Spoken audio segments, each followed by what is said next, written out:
have a seizure, you have too much electricity in your brain. Now, you can have too much electricity in one part of your brain, which we call a focal seizure, or across the whole of your brain, which we call a generalized seizure.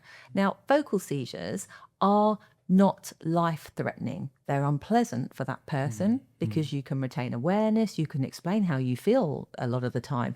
You just can't articulate too well how you feel. You can just know that you don't feel great, and you might be able to tell somebody that you just don't feel great and you have a bit of a funny feeling. But you can also have focal where you have impaired awareness. So it looks like you're doing something in a very odd situation, but you don't actually understand that you're doing something in a very odd situation. So if you drop something, for example, you think, oh, I'm going to go and pick that up. But those signals that should be in a nice control are confused. So you can't bend down something up and you can't really explain to somebody how you feel.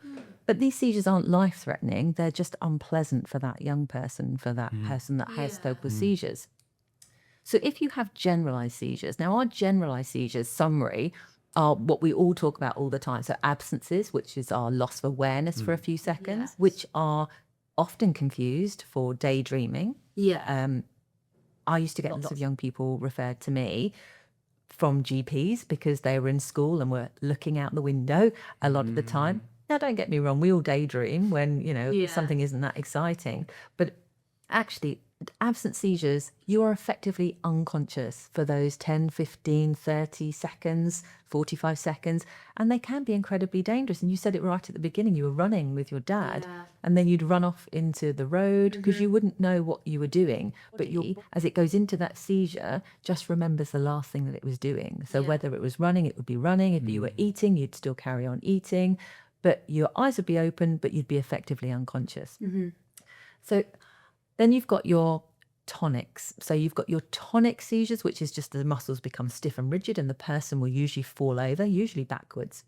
You can have an atonic seizure, which is a civil muscle tone. So if you were stood up, you'd lose muscle tone. So this is a generalized seizure across the whole of your brain super quickly. You'd lose tone and your whole body would collapse to the ground. You can have a generalized tonic-clonic seizure. Now, these are the ones we worry about the most. These ones are the most dangerous ones. This where your whole body falls to the floor and you rhythmically convulse. Now, we worry about, and this is why best practice for us is if we treat generalized seizures at 5 minutes of a convulsive seizure. So if you have emergency or rescue medicines, this is when we'd give that 5 minutes of a convulsive seizure. Now, not everybody has emergency rescue medicines. You must have had a prolonged seizure, so anything over 5 minutes to have got those in the first place.